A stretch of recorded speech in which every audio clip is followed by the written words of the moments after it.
کوئی ایسی خواہش جو ادھوری رہ گئی ہو؟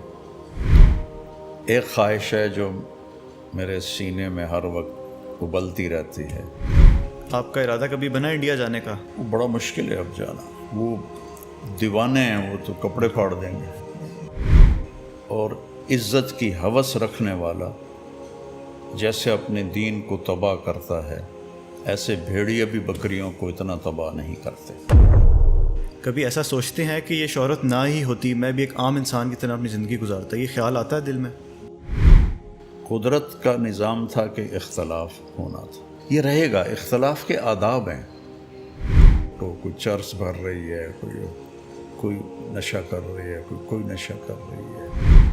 السلام علیکم and welcome back to my YouTube channel. آج کی جو ویڈیو ہے یہ میری زندگی کی آپ کہہ لیں کہ سب سے بڑی ویڈیو ہے، اور میرے چینل کی بھی. اور ہمارے ساتھ بہت ہی خاص مہمان موجود ہیں. مولانا طارق جمیل اس مسلم امت کے بہت بڑے اثاثہ ہیں، اور لاکھوں لوگ ان سے بہت زیادہ متاثر ہیں.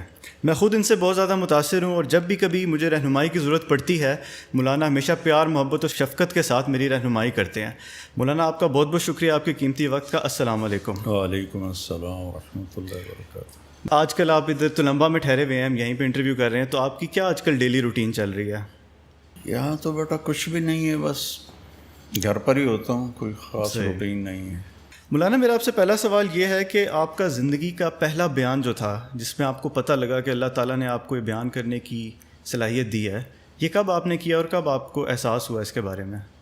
یاد نہیں بیٹا. کوئی تو ایسا ہوگا شروع کا. جب میں 3 چلے لگا رہا تھا تو وہ دیپال پور سائڈ پر گاؤں دیہاتوں میں ہماری جماعت تھی. صحیح. 1971 کی بات ہے. تو میں ٹوٹیوں پر وضو کرنے کے لیے بیٹھا ہوا تھا، تو 2 گاؤں کے دیہاتی وہاں وضو کر رہے تھے. صحیح. تو ایک دوسرے سے کہتا ہے، تبلیغ کی جماعت آئی ہے، انہاں دی گل سنی ہے؟ وہ کہتا نہیں میں تو نہیں سنی. وہ کہتا ہے وچ ایک شور ہے، وہ بڑی چنگی گل کریندا ہے. صحیح. وہ دی سنی. تو یہ پہلی دفعہ مجھے اس دیہاتی کی زبان سے پتہ چلا کہ میں کوئی اچھی بات کرتا. ایسے ہی آپ کے سامنے ہی آپ ہی کی بات کر رہے تھے. ان کو نہیں پتہ تھا میرے بارے میں. صحیح صحیح. اچھا مولانا آپ کی کاسٹ کیا ہے؟ ہمیں اکثر لوگوں کو تو پتہ بھی نہیں ہوتا ہمارے جو آباء و اجداد ہیں کہاں سے بلانگ کرتے ہیں، کہاں سے نسل چلتی آ رہی ہے. تو آپ کا سنا ہے کہ آپ بڑی دور تک اپنا شجرہ بتاتے ہیں، تو اس کے بارے میں بتائیں کہ آپ کہاں سے، مطلب کہ آپ کا جو شجرہ ہے آپ کو یاد ہے؟ ہم راجپوت چوہان ہیں. پرتھوی راج کا ایک بیٹا تھا رام دیو چوہان. جب پرتھوی راج کو شکست ہوئی 1191 میں، شہاب الدین غوری رحمۃ اللہ علیہ نے اسے شکست دی، پھر اسے قتل کیا اور چوہانوں کی حکومت ختم ہوئی. انڈیا میں سب سے لمبی حکومت چوہانوں نے کی ہے، 600 سال. 600 سال کسی خاندان کی حکومت نہیں ہے. تو یہ واحد راجپوتوں کی شاخ ہے جنہوں نے 600 برس حکومت کی. تو ان میں سے اس کا ایک بیٹا تھا رام دیو. وہ خواجہ معین الدین چشتی رحمہ اللہ تعالیٰ کے ہاتھوں پہ مسلمان ہوا. تو ہم لوگ اس کی نسل میں سے ہیں. صحیح صحیح. شیر شاہ سوری کے زمانے میں ہماری تلمبے پر حکومت تھی. ہمارے آباء و اجداد وہاں سے بیکانیر اجمیر سے پتہ نہیں کب، جب وہ رام دیو مسلمان ہو گیا تو وہاں سے شفٹ کر گیا. تو وہ پہلے جو اس پنجاب میں ان کی آمد ہوئی ہے وہ اکاڑا میں ہوئی ہے کئی سو سال پہلے. پھر وہ یہاں آئے اور یہاں جنگجو لوگ تھے، انہوں نے تلمبے پہ قبضہ کر کے اپنی حکومت بنا لی تھی. اور پھر اس کے بعد اکبر، جلال الدین اکبر نے جب ملتان فتح کیا تو اس نے تلمبا بھی فتح کیا اور ہماری حکومت ختم ہوئی. لیکن ہم یہاں کے سب سے قدیم باشندے ہیں. صحیح صحیح. اس علاقے کے. صحیح. اچھا یہ وجہ ہے کہ آپ کے اکثر بارے میں سننے کو ملتا ہے کہ آپ زمیندار، آپ کی فیملی ہے، تو یہ حکومت آپ کی چلتی آ رہی ہے یہاں پہ کافی عرصے سے. جی جی جی جی. صحیح صحیح. اچھا مولانا اپنے ایک انٹرویو میں آپ نے بتایا تھا کہ بڑی چھوٹی عمر سے آپ نے جو ہے سگریٹ پینے کی عادت آپ کو لگ گئی تھی، تو اس کے بارے میں بتائیں کہ کس عمر میں لگی اور وہ کیسے عادت لگ گئی آپ کو؟ وہ رات کو بیٹھتے تھے سارے ہم چھوٹے چھوٹے بچے، تو اس وقت کا جو سوشل میڈیا تھا وہ سارے مل کے بیٹھتے، کوئی ایک ان میں بڑا بیٹھ کے کہانیاں سناتا تھا، صحیح. تو ہم وہ ان سے شوق سے رات کو کہانیاں سنتے تھے، اس میں وہ سگریٹ پیتے تھے، تو بڑے تھے ہم چھوٹے تھے، صحیح. تو ان کو دیکھ کر مجھے شوق ہو گیا میں بھی پیوں، صحیح. تو اس طرح شروع کر دیا. اور اس وقت آپ کی کیا عمر تھی؟ ہوگی کوئی میرے خیال میں 8-9 سال. 8-9 سال. صحیح صحیح. اچھا مولانا، ہر شخص کی زندگی کے اندر جو ہے اتار چڑھاؤ آتا ہے، کبھی خوشی کا موقع، کبھی غم کا موقع. تو زندگی میں آپ کو سب سے زیادہ تکلیف کس چیز سے پہنچی ہے؟ زندگی ایک موٹر وے نہیں ہے کہ جیسے ہارٹ کی ای سی جی ایسے ایسے چلتی ہے نا زگ زیگ، تو لائف بھی اس طرح چلتی ہے، اس طرح چلتی ہے. اس میں دکھ بھی آتے ہیں، پریشانیاں بھی آتی ہیں، خوشیاں بھی آتی ہیں، ولادت بھی ہوتی ہے، موت بھی ہوتی ہے. تو زندگی کی اصل تو جو خوشی اللہ نے رکھی ہے وہ جنت میں رکھی ہے، اور زندگی بھی اصل اللہ نے جنت میں رکھی ہے. یہ امتحان کی جگہ ہے، یہاں ہر آدمی کوئی نہ کوئی مسائل فیس کر رہا ہوتا ہے. تو میری زندگی شروع سے ہی سفری بن گئی. 11 سال کی عمر میں لاہور چلا گیا، والدین نے بھیج دیا، تو وہ ایک بڑا مشکل مرحلہ تھا. پھر جب اللہ نے مجھے اس راستے میں شہرت دے دی، تو شہرت کے اپنے مسائل ہوتے ہیں، بہت زیادہ بعض لوگوں کی طرف سے تکلیف پہنچتی ہے. تو وہ پھر میرے ساتھ بھی ہوا، مسلسل ہوا، اپنوں سے بھی غیروں سے بھی. تو کوئی میں بتا نہیں سکتا کہ ٹھیک ہو گیا. اچھا مولانا، آپ کی کہانی تو مشہور ہے کہ آپ ڈاکٹر بننا چاہتے تھے اور کئی دفعہ آپ نے اس کو ڈسکس کیا ہے. میرا آپ سے سوال یہ ہے کہ جب آپ دین کی طرف آئے تو سب سے بڑی قربانی آپ نے دین کے لیے کیا دی؟ بیٹا اس دین کے لیے کیا قربان، یہ تو اللہ نے مجھے ہدایت دی، میرا فائدہ ہو. بالکل.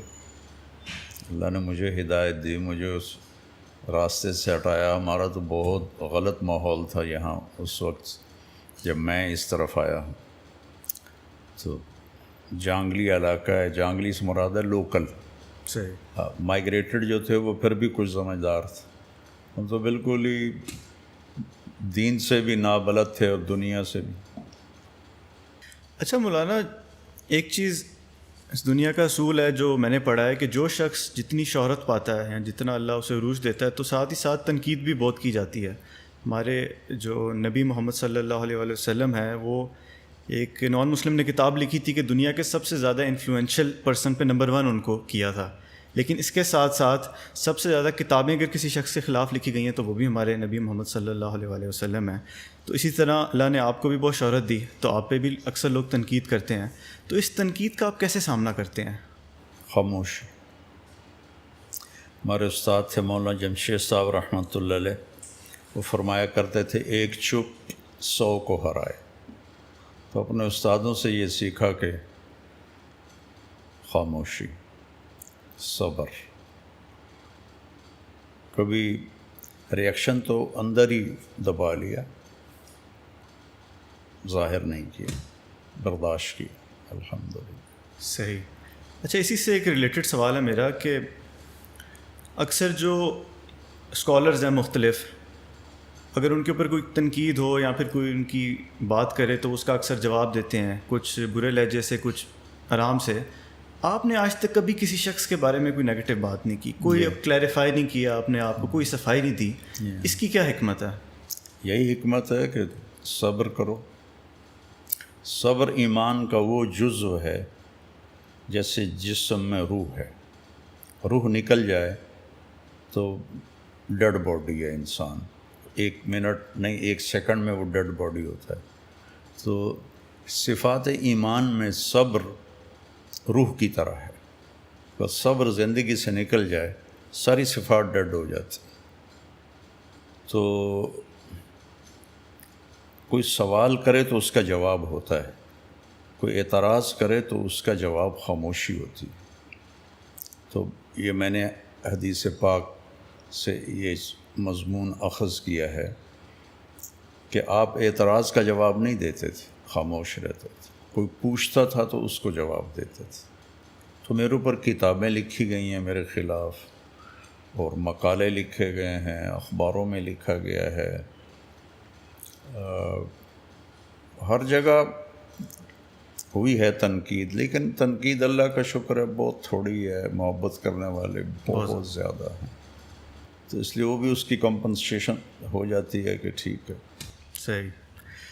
تو مولانا آپ نے پہلی دفعہ حج یا عمرہ کب کیا تھا؟ 84 میں پہلا عمرہ کیا تھا، 84 میں ہماری جماعت گئی تھی انگلینڈ، وہاں سے واپسی پر ہمیں عمرے کی اجازت تھی تو میں عمرہ کر کے آیا۔ اس وقت آپ کی ایج کیا تھی؟ 31 سال۔ 31 سال۔ یہ اسٹوڈنٹ لائف کے بعد کی بات ہے؟ ہاں، اسٹوڈنٹ لائف، اپنی تعلیم آپ نے مکمل کر لی تھی ہاں اس وقت؟ مکمل کر لی، 80 میں کر لی تھی۔ صحیح۔ تو جب آپ پہلی دفعہ خانہ کعبہ کے سامنے گئے تو اس وقت آپ کی کیا کیفیت تھی اور آپ نے اللہ سے کیا مانگا؟ اب تم کب کی بات پوچھ رہے ہو، 40 سال پرانی بات پوچھ رہے ہو، پتہ نہیں کیا کیفیت تھی، پتہ نہیں کیا مانگا تھا، بھول گیا آپ کو؟ ہاں بہت سی جو مانگی تو اب کیا یاد۔ اور مسجد نبی جب آپ گئے پہلی دفعہ، جب سلام آپ نے پیش کیا، اس وقت کیسی کیفیت تھی آپ کی؟ یاد نہیں بیٹا۔ صحیح صحیح۔ اچھا مولانا، اس دور کی اگر میں آپ سے بات کروں، آپ ہزاروں لوگوں سے ملتے ہیں، بلکہ لاکھوں میں شاید تعداد ہو چکی ہوگی، سب سے زیادہ آپ کو متاثر کس شخص نے کیا جن سے آپ کی ملاقات ہوئی ہو؟ مجھے مولانا سعید خان صاحب رحمۃ اللہ علیہ ہمارے بڑے اکابر میں سے تھے، ان سے میں سب سے زیادہ متاثر ہوا ہوں۔ ان کے ساتھ میرے 12 برس گزرے، تو اس شخص میں نے سیرت کو زندہ دیکھا، اور سیرت کے سارے پہلوؤں پر ان کو میں نے حاوی دیکھا، اور اعتدال پہ رہنا بڑا مشکل ہو جاتا ہے، کوئی ادھر جھک جاتا ہے، کوئی ادھر جھک جاتا ہے، لیکن وہ ایسے بیلنس تھے، اور ان میں نبی والی زندگی چھلکتی تھی، اور نبی والے اخلاق اگر میں نے کسی میں دیکھے ہیں تو وہ اس شخص میں دیکھے تھے، اور بھی ہوں گے، میں نفی نہیں کرتا، لیکن بھرا ہوا ہو جو آدمی اخلاق نبوت سے، میں نے ان کو دیکھا تھا۔ 98 میں ان کا انتقال ہوا مدینے میں، وہ میری زندگی پر سب سے زیادہ مؤثر ہوئے، سب سے زیادہ۔ وہ آپ کے استاد تھے؟ جی وہ میرے مرشد تھے، استاد ہی تھے، ان سے بہت سیکھا ہے۔ صحیح صحیح۔ مولانا، آپ کی زندگی کا سب سے خوشگوار لمحہ کون سا تھا جس میں آپ سب سے زیادہ خوش ہوں جس دن آپ؟ اگر اللہ مجھ سے راضی ہے تو میں خوش ہی خوش ہوں۔ کوئی شخص یہ کیسے پتہ لگا سکتا ہے کہ اللہ اسے راضی ہے کہ نہیں؟ اگر وہ نافرمانی سے بچ رہا ہے، ہو جائے تو توبہ کر رہا ہے، اور فرمان برداری پہ قائم ہے، تو ظن غالب یہ ہے کہ اللہ اس سے راضی ہے۔ صحیح، یہ ایک چھوٹا سا معیار ہے۔ صحیح صحیح۔ مولانا، آپ کی کوئی ایسی خواہش جو ادھوری رہ گئی ہو؟ ایک بنو امیہ کے بعد بنو عباس کی حکومت آئی، تو اس میں جو ان کا دوسرا خلیفہ بنا وہ تھا ابو جعفر منصور، وہ بہت بڑا عالم تھا، تو اس نے کبھی سوچا بھی نہیں تھا کہ مجھے خلافت ملے گی، تو اس نے کوئی 21 برس حکومت کی، بنو عباس کی بنیادوں کو قائم کیا۔ ایک دفعہ اس سے کسی نے پوچھا کوئی خواہش باقی ہے جو رہتی ہو؟ ٹھیک، تو اس نے کہا کہ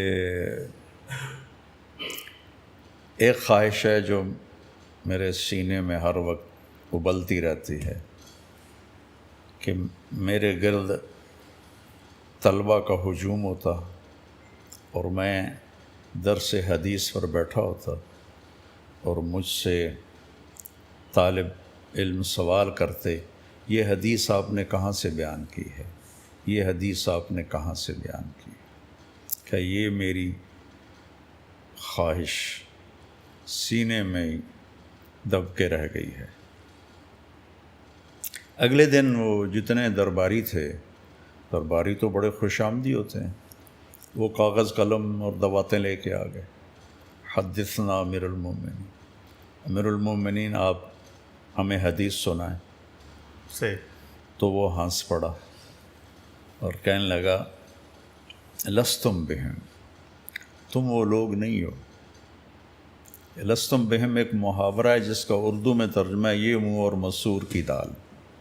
صحیح، سنا ہوا ہے یہ منہ اور مسور کی دال؟ ہاں۔ یہ شاہ عالم ثانی کا باورچی تھا محمد حسین، جب انگریزوں نے قبضہ کر لیا تو وہ وہاں سے نکلا اور بہاول پور جانے لگا، وہاں عباسی مسلم ریاست تھی، وہاں راستے میں پڑ گیا رنجیت سنگھ، اس سے ملا تو اس نے کہا تو میرے پاس ہی نوکری کر لے، وہاں جانے کی بجائے تمہارے پاس کر لیتا ہوں۔ اس نے کہا تو تنخواہ کیا لوگ؟ کہا شاہ عالم تو مجھے 300 روپے اور روٹی دیتا تھا 2 وقت کی۔ اس نے کہا یہ تو بہت زیادہ ہے، میں تو 100 روپیہ دے سکتا ہوں، میں تو صرف پنجاب کا حکمران ہوں، وہ تو ہندوستان کا تھا۔ کہا چلو ٹھیک ہے، 100 روپیہ بھی ٹھیک۔ تو اس نے کہا میرے گھر کے 16 فرد ہیں اور تم نے 1 ہفتہ کھانا بنانا ہے، ہفتے کے بعد مجھے بل دینا ہے کیا خرچ ہو۔ اس نے پہلے دن مسور کی دال بنائی، تو اس کی ایک رانی جندہ تھی چہیتی بڑی، اس کے آخری بیٹے دلیپ سنگھ کی ماں، انہیں جب نوالا لیا تو کہنے لگی یہ کس نے بنائی ہے دال؟ کہا نیا باورچی ہے، کہ پورا ہفتہ دال بنے گی مسور کی، ایسی مزے کی ہے۔ تو نے پورا ہفتہ دال بنائی، ہفتے کے بعد اس نے حساب مانگا تو اس نے 72 روپے حساب دیا۔ میں کہا تیرا بیڑا غرق ہو جائے، تو نے دال پہ 72 روپے لگا دی، تو میرا خزانہ خالی کرے گا۔ میں نے کہا دال تو 2 آنے کی لگی، 71 روپے 14 آنے کے مسالے لگے ہیں۔ میں نے کہا بھائی تو میرے وارے کا نہیں ہے، جا۔ میں نے کہا میں بھی اس سے کم درجے پہ نہیں آ سکتا، وہ نکل پڑا۔ دوپہر میں جب کھانا آیا تو مرغا بنا ہوا تھا، تو جندہ نے بوٹی نوچی اور دیوار پہ ماری، کہ کس نے بنایا ہے یہ سارا؟ کہا نیا باورچی ہے۔ کہا تو محمد حسین کدھر ہے؟ کہا اس نے اتنا خرچہ کر دیا تھا۔ انہوں نے کہا جو بھی ہے اس کو واپس لاؤ۔ تو اس نے پیچھے آدمی دوڑایا تو یہ جو لاہور سے نکلتے ہوئے بھائی پھیرو ایک جگہ آتی جس کا آج کل نام پھول نگر ہے، یہاں پر وہ پکڑا گیا۔ انہوں نے کہا چلو تمہیں مہاراج بلاتے ہیں۔ انہوں نے کہا یہ منہ اور مسور کی دال، جو میں نہیں جاتا، اور ان سے الجھ پڑا اور مارا گیا، واپس نہیں گیا۔ تو ابو جعفر نے کہا یہ منہ اور مسور کی دال، تم وہ نہیں ہو، وہ اور لوگ ہوتے ہیں۔ انما هم الدنسۃ ثیابهم، ان کے کپڑے میلے ہوتے ہیں۔ المشققۃ ارجلهم، سفر کر کر کے ان کے پاؤں پھٹے ہوئے ہوتے ہیں۔ الطویلۃ شعورهم، اور سفر کی وجہ سے ان کے بال بھی بڑے ہوئے ہوتے ہیں۔ رواد الآفاق، وہ دنیا گھومتے ہیں، کبھی یمن میں، کبھی شام میں، کبھی عراق میں۔ کہ یہ ہیں حدیث کو نقل کرنے والے، تم تو سارے خوش آمدی آ گئے ہو۔ تو جو ابو جعفر کی خواہش تھی نا، وہی میرے دل میں ہے جو پوری نہیں ہوئی۔ میرا ذوق علمی تھا بہت زیادہ، میں نے کتابوں کو زبانی یاد کیا تھا، حدیثوں کو یاد کیا تھا، اور میرا شوق تھا کہ میں درس سے حدیث میں بیٹھوں، حدیث پڑھوں۔ میرے اللہ نے میرے مقدر میں پھرنا لکھا تھا، کیونکہ میرے اس وقت جو فیصلہ کرنا تھا وہ میرے استادوں نے کرنا تھا کہ مجھے کیا کرنا ہے۔ یہ تو میں بتا رہا ہوں 82 کی بات، جب میں پڑھنے سے سال لگا کے فارغ ہو گیا، تو انہوں نے میرے بارے میں مشورہ کیا کہ اس کو تبلیغ میں ڈال دیں، تو میں نے سر جھکا دیا۔ تو ان کے دعا تھی چونکہ یہ میرے لیے بہت بھاری فیصلہ تھا. مجھے جو سب سے بڑی ناگواری میں نے دیکھی وہ اس وقت دیکھی جب انہوں نے مجھے کہا کہ تم نے سارا وقت عربوں کے ساتھ گزارنا ہے، کہ عربوں کو لینے والا کوئی آدمی کوئی نہیں، کوئی عالم کوئی نہیں جو عربی اچھی بولتا ہو. تو مجھے وہ پڑھائی سے نکال کے عربوں کے ساتھ جوڑ دیا گیا. اللہ نے میری آواز کو سارے عالم میں پھیلا دیا. یہ اس اطاعت کا ثمرہ تھا. اور لیکن یہ خواہش آج بھی باقی ہے کہ میں کتابوں کو دیکھتا ہوں تو رونے لگ جاتا ہوں. ذوق یہ تھا، لیکن اللہ نے اس کے عوض میں جو مجھے دیا وہ ایسا ہے جو میں نے زندگی میں کسی کے ساتھ یہ معاملہ نہیں دیکھا. یہ اس مالک کی مہربانی ہے. ایک چھوٹے سے گاؤں سے مجھے اٹھا کے اس نے ساری دنیا پھرا دیا. ہر ملک میں اللہ نے میری آواز کو پہنچا دیا. اس کی بڑی مہربانی ہے. تو مولانا یہ خواہش آپ ابھی بھی تو ماشاءاللہ آپ فٹ بھی ہیں اور ایکسرسائز بھی بڑی کرتے ہیں، تو اگر آپ اپنے اس یہ بیان کے سلسلے کو پاز کر کے آپ مزید جو ہے وہ علم کی طرف جائیں اور مفتی کا لقب بھی اپنے ساتھ لگا لیں. ارے بیٹا لقب لگانے سے کیا ہوتا ہے؟ لقب تو پاکستان مفتی بن جائیں. لقب تو بڑے سستے ہیں پاکستان میں. اچھا مولانا، اللہ نے آپ سے بہت کام لیا اور دین کی خدمت بھی آپ نے بہت کی ہے. کیا آپ ذاتی طور پہ مطمئن ہیں اپنی گزاری ہوئی زندگی پہ اور جو دین کی آپ نے خدمت کی ہے؟ بیٹا اطمینان تو ہوگا جب ایمان پر خاتمہ ہوگا اور نظر آئے گا کہ اللہ راضی ہو گیا ہے. اس سے پہلے تو امید اور خوف کے درمیان ہی ہے ایمان. الایمان بین الخوف والرجاء. تو میں ایک دعا بہت پڑھتا ہوں چلتے پھرتے اٹھتے بیٹھتے، ارجو رحمتک و اخشی عذابک. جو دعائے قنوت کا ایک جملہ ہے، ارجو رحمتک. اس کا مطلب تیری رحمت کو امیدوار ہوں، تیرے عذاب سے ڈرتا ہوں. چلیں، یہ بات تو آپ نے بتائی کہ آپ کو پڑھائی سے اٹھا کے جب دوسری طرف لے کے آپ کے استادوں نے یہ فیصلہ کیا، اس میں آپ کا فیصلہ نہیں تھا. اگر میں آپ سے پوچھوں کہ آپ کی زندگی کا کوئی ایسا فیصلہ آپ نے جو خود کیا ہو اور بعد میں جا کے آپ نے سوچا ہو کہ یہ میں نے غلطی کر دی ہے، وہ کیا تھا اور اس سے کیا آپ نے سبق سیکھا؟ کیونکہ انسان تو خطاؤں کا پتلا ہے، پرفیکٹ تو اللہ کی ذات ہی ہے. وہ تو اتنے ہوتی ہیں خطائیں کہ یاد ہی نہیں ہیں. میرا ایک اور سوال آپ سے یہ ہے کہ آپ نے مدرسے سے 8 سال پڑھ کے تعلیم اپنی حاصل کی اور پاکستان کے اندر سینکڑوں کی تعداد میں، میرے خیال سے شاید ہزاروں ہی مدارس ہوں، لیکن آپ نے ایک جامعۃ الحسنین کے نام سے اپنا ادارہ بنایا. اس کی کیا وجہ تھی؟ اس کی وجہ یہ تھی کہ دو چیزیں ہمارے مدارس میں بہت ان کی کمی ہے. ایک تو عربی لینگویج پر کوئی توجہ نہیں ہے، اور جب تک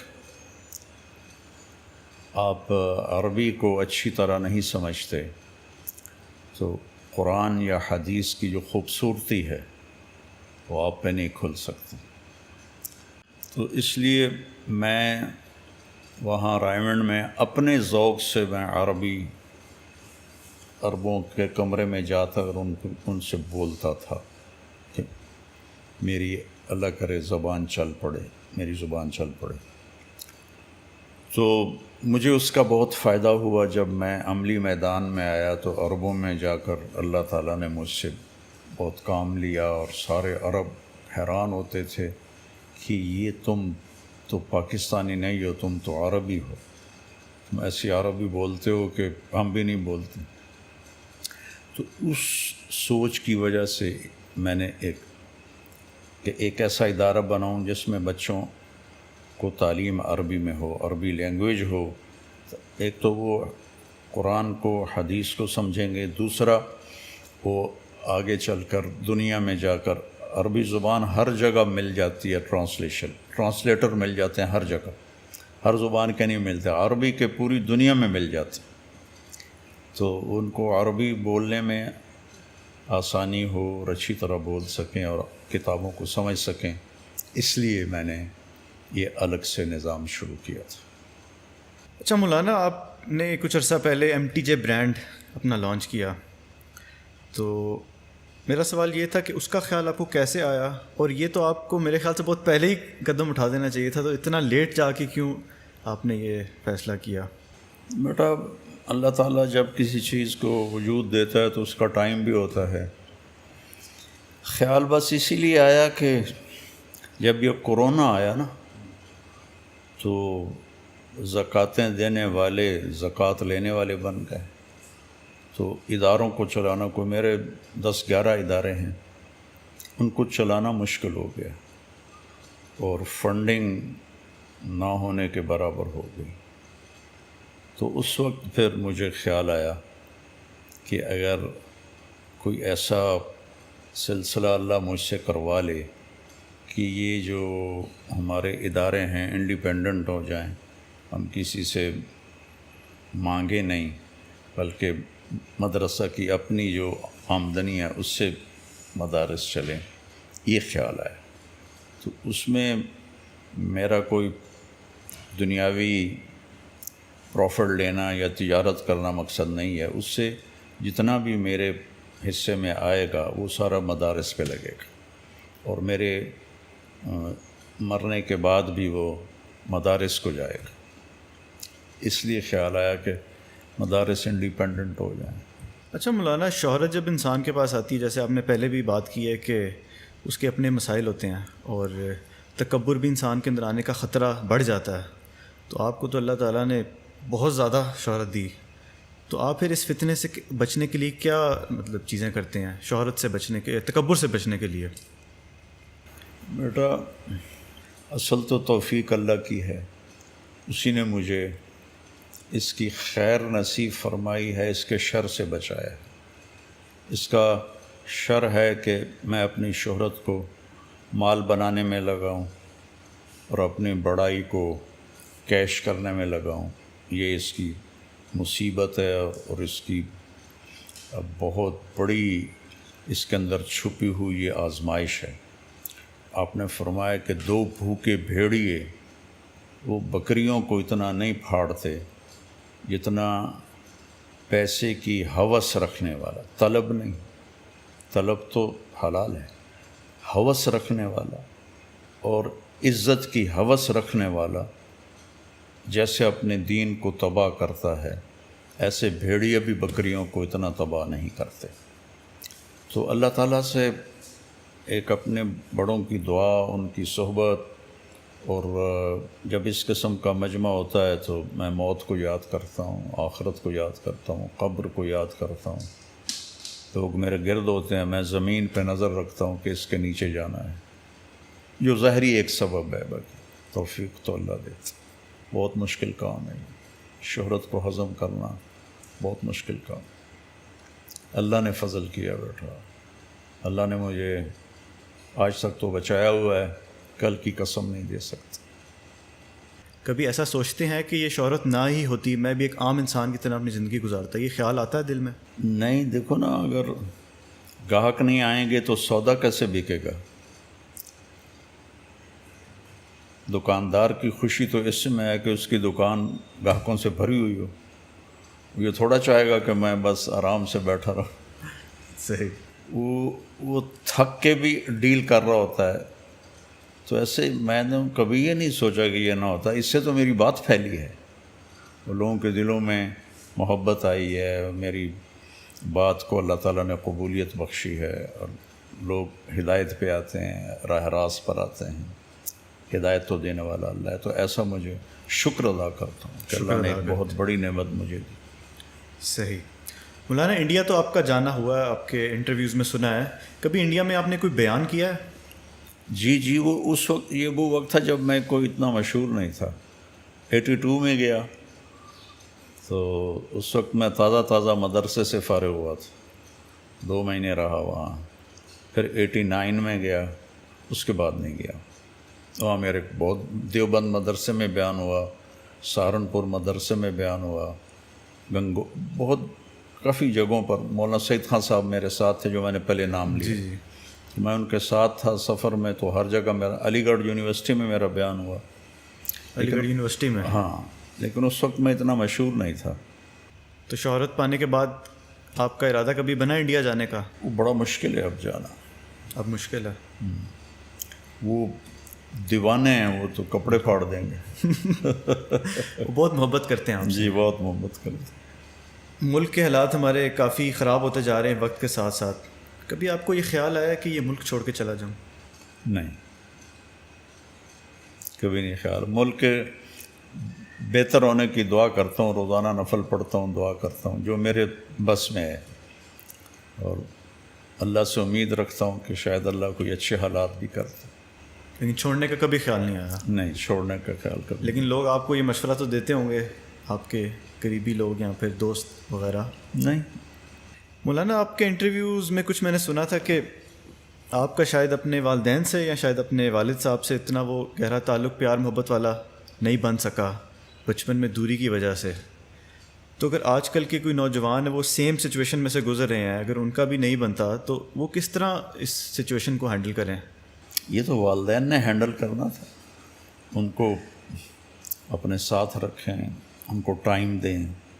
ٹائم نہیں دیتے والدین, صرف ان کے کھانا پینا کپڑے جوتا بس یہیں تک ان کی ہوتی ہے. بچوں کے ساتھ جو ایک رابطہ اور تعلق ہے, لیکن یہ اچھے انسان بنیں, اچھے اخلاق والے بنیں, اس نظریے سے والدین کی کوئی ایفرٹ نہیں ہے.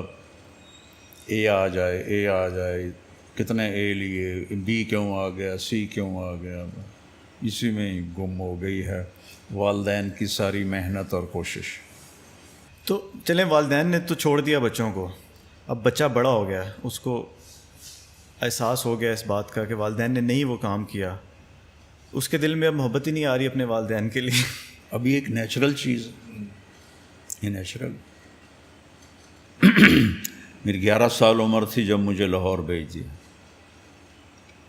تو 3 سال میں روتا رہا گھر کی یاد, 8ویں تک. پھر دل پھر گیا وہاں سے, پھر وہ کبھی دوبارہ وہ جذبہ, وہ جوش کبھی نہیں پیدا ہوا. تبلیغ میں لگنے کے بعد عقلی طور پر میں ان کی اطاعت, فرما برداری اور ان کی خدمت ہر طرح کی کرتا تھا. لیکن جس طرح میرا چھوٹا بھائی اپنی ماں کی خدمت کرتا تھا, یہ جذبے اندر سے جذبہ وہ میرے اندر نہیں پیدا ہوتا تھا, یہ خلا پیدا ہو گیا تھا. 3 سال کے بچے کو اسکول بھیجنا بہت بڑا ظلم ہے. ماں باپ خود اس کو کٹ آف کر رہے ہیں اپنے آپ سے. 3 سال کے بچے کو ماں کی گود چاہیے, باپ کا سایہ چاہیے, وہ اسے اسکول بھیج دیتے.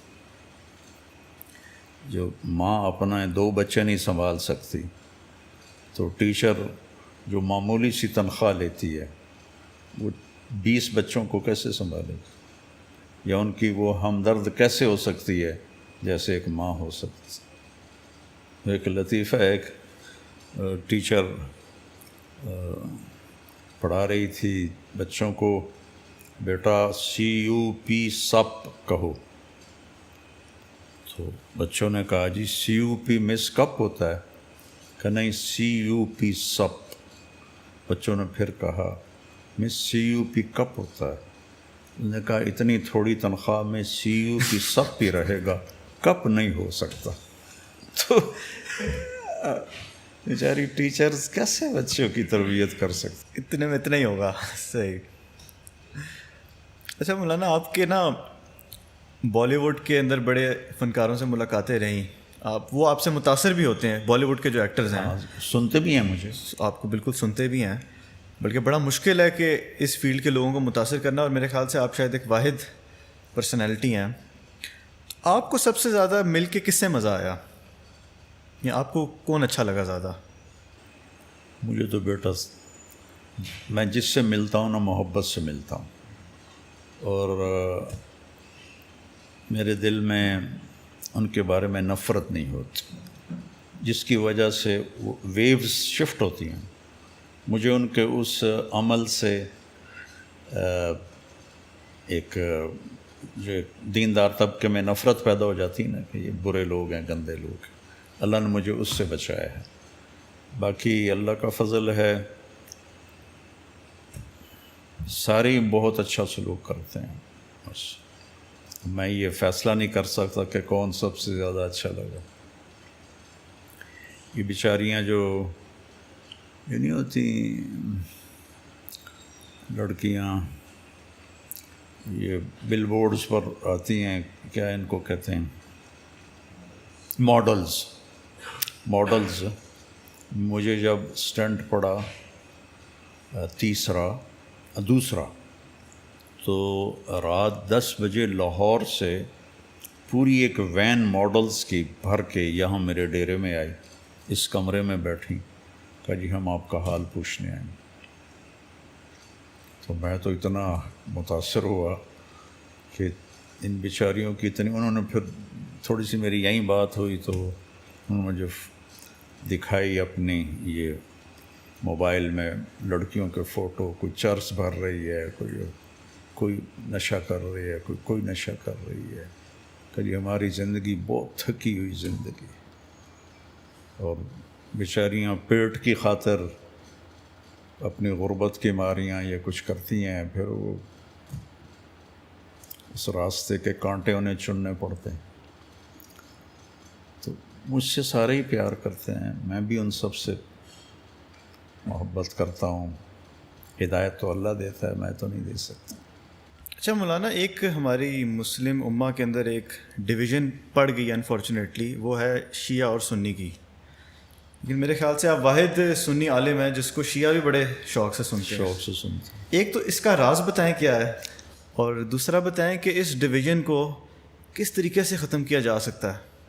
دیکھو، اللہ کے نبی نے دعائیں کی تھیں کہ یا اللہ میری امت پہ کوئی آسمانی عذاب ایسا نہ آئے جو انہیں تباہ کر دے، تو اللہ نے فرمایا قبول. کوئی زمینی ایسی آفت نہ آئے جو انہیں تباہ کر دے، اللہ نے کہا قبول.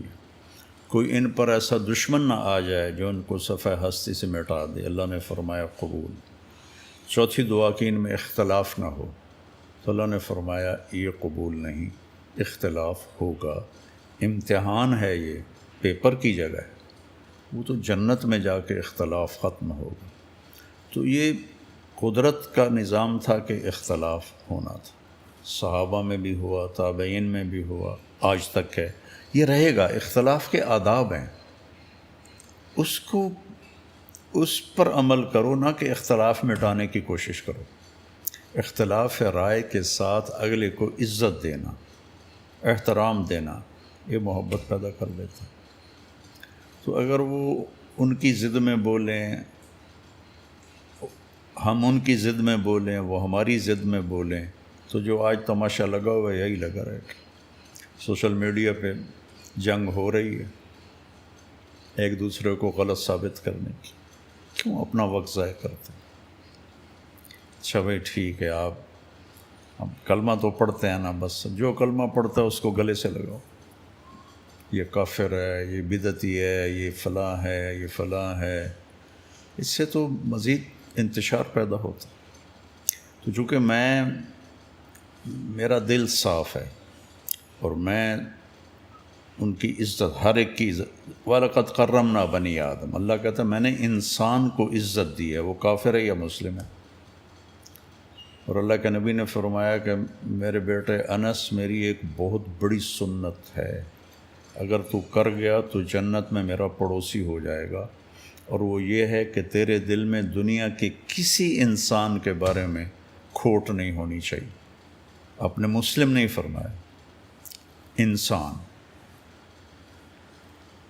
تو اللہ تعالیٰ کا فضل ہے، بریلوی بھی سنتے ہیں، شیعہ بھی سنتے ہیں، دیوبندی، غیر مسلم سنتے ہیں. بابا یہ رائمنڈ کے اجتماع پر میں گیا ہوا تھا، بارڈر پر انڈیا سے جو ہمارے مہمان آتے ہیں ان کو لینے کے لیے.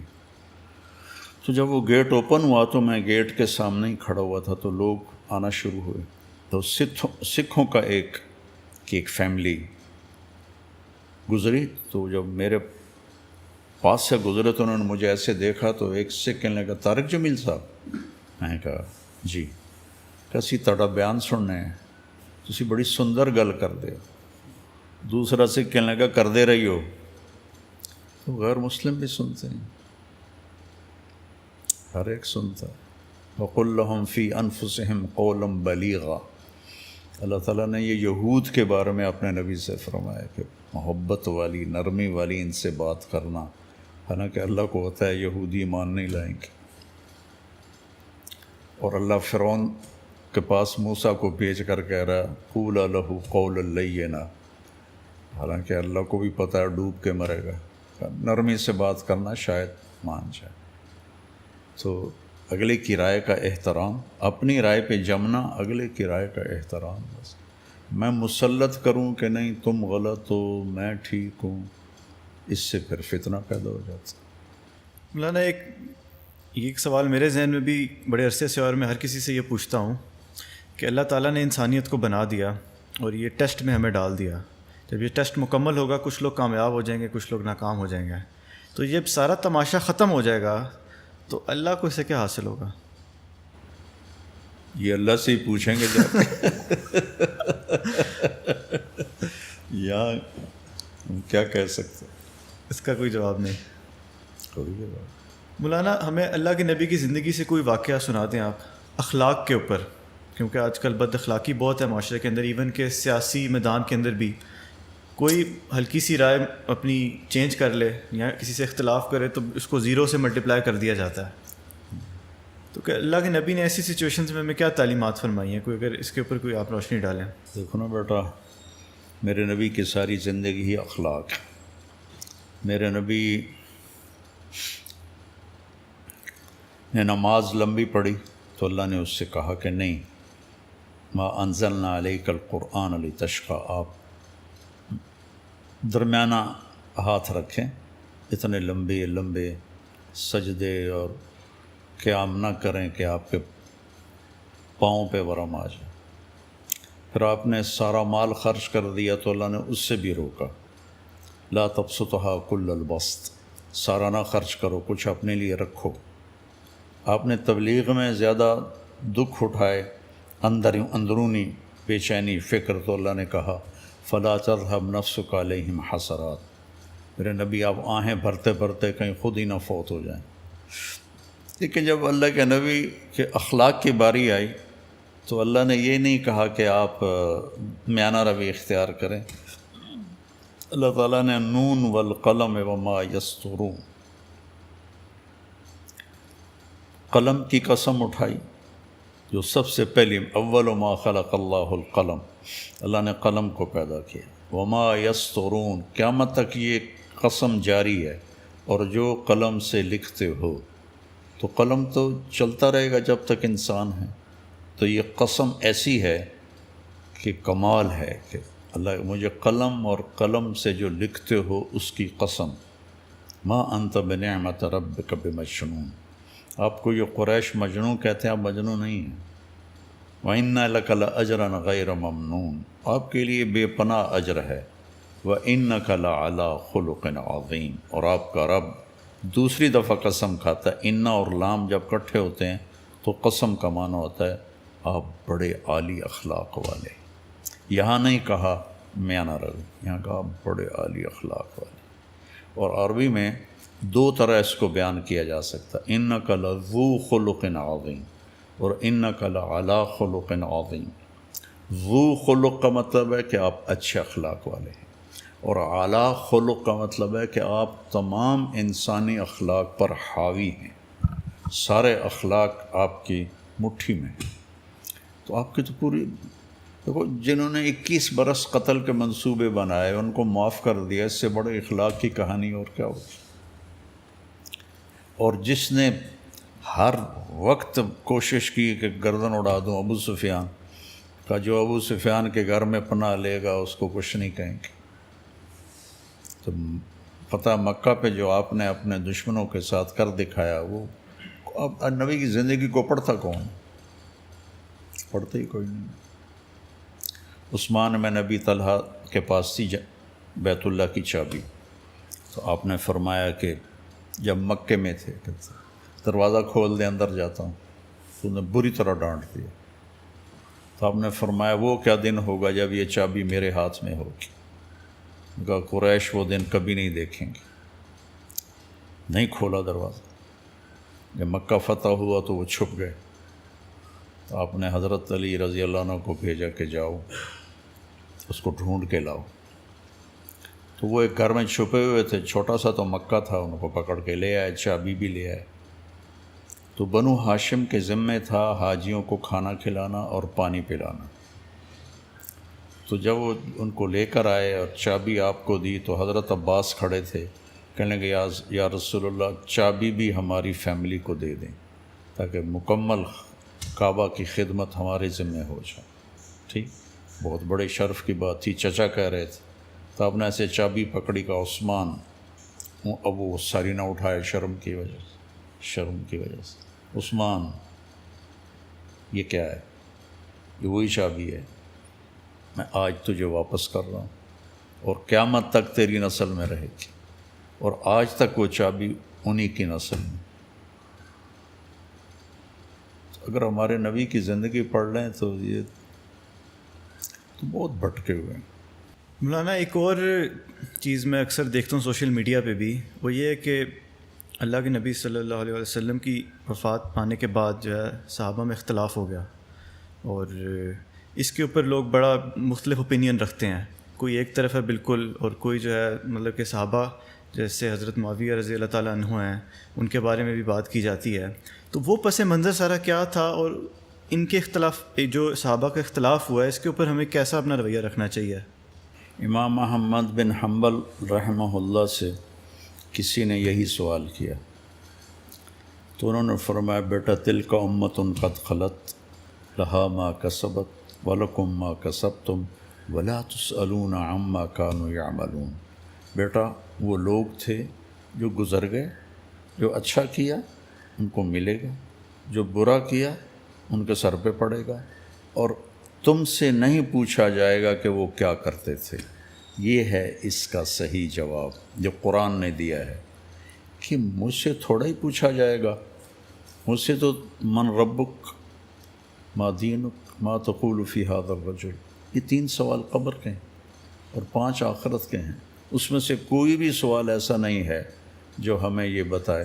اور پھر اللہ تعالیٰ کے نبی نے کہا اللہ اللہ فی اصحابی لا تتخذوہم غرضا من بعدی، کہ میرے صحابہ کے بارے میں اللہ سے ڈرنا، ان کے بارے میں لب کشائی نہ کرنا۔ سورۃ حدید میں اللہ نے کہا کلاً وعد اللہ الحسنی، اللہ نے سب کے لیے جنت کا وعدہ کر دیا۔ اب میں بیٹھ کے کسی کو جنتی بناؤں کسی کو جہنمی بناؤں میری مجال ہے؟ تو اپنا دامن خراب کرنے والی بات۔ تو اس لیے مجھ سے تو میرے بارے میں پوچھا جائے گا کہ میں نے زندگی کیسے گزاری، اور وہ واضح سوالات ہیں۔ یہ وہ مباحث ہیں جن کو چھیڑ کر خلجان بڑھے گا، فائدہ کوئی نہیں ہوگا۔ بشر تھے، ان سے غلطیاں ہوں، کوئی وہ نبی نہیں تھے، معصوم نہیں تھے، لیکن اللہ نے ان کی غلطیوں کو معاف کر دیا ہے، تو میں اب یہاں دوبارہ ان کی غلطیوں کو کھڑوں، حضرت معاویہ رضی اللہ عنہ کی غلطیوں کو بیان کروں، یہ بہت بری بات ہے، اس سے بہت بچنا چاہیے۔ صحیح۔ اچھا مولانا، کچھ لوگ ہوتے ہیں وہ اتنے گنہگار اپنے آپ کو سمجھتے ہیں کہ وہ کہتے ہیں کہ بھئی ہماری تو معافی ہو ہی نہیں سکتی، تو ایسے نا امید شخص کے لیے آپ کا کوئی پیغام؟ میرا تو سارا بیان اسی پر ہوتا ہے کہ اللہ کی رحمت سے مایوس نہ ہو، جب بھی توبہ کرو گے لوجد اللہ توابا الرحیمہ، دیکھو گے اللہ توبہ قبول کرنے والا اور رحم کرنے والا۔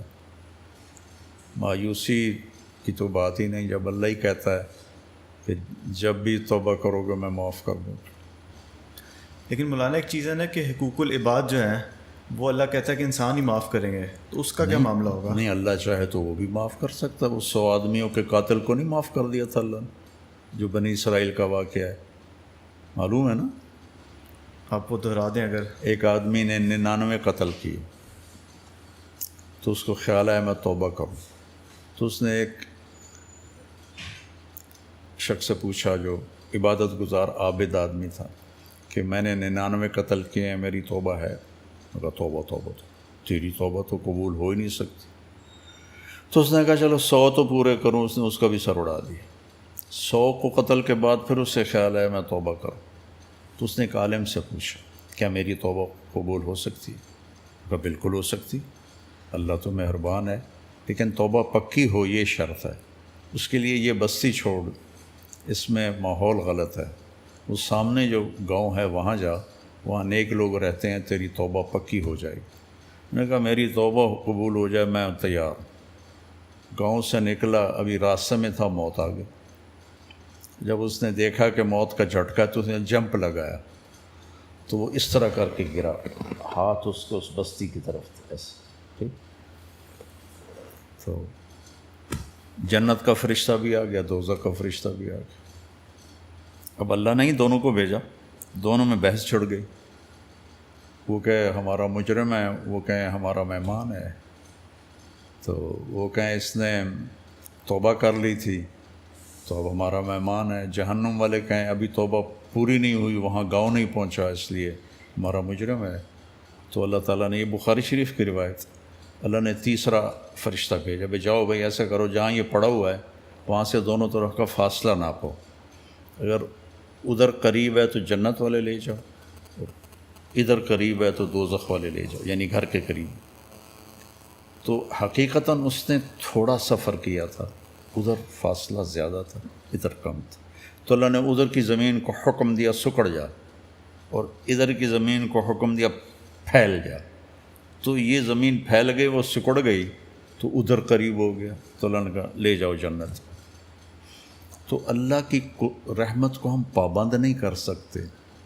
ہاں قانون ہے، یہ قانون صحیح ہے کہ اس سے وہ معاف کرے گا تو اللہ معاف کرے گا، لیکن اللہ جس کو معاف کرنا چاہے تو اس کو عوض دے دے گا، اس کو معاف کر دے گا.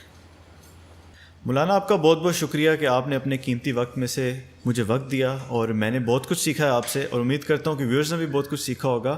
انشاءاللہ اگلی ویڈیو میں ملتے ہیں. اپنا خیال رکھیے. اللہ حافظ.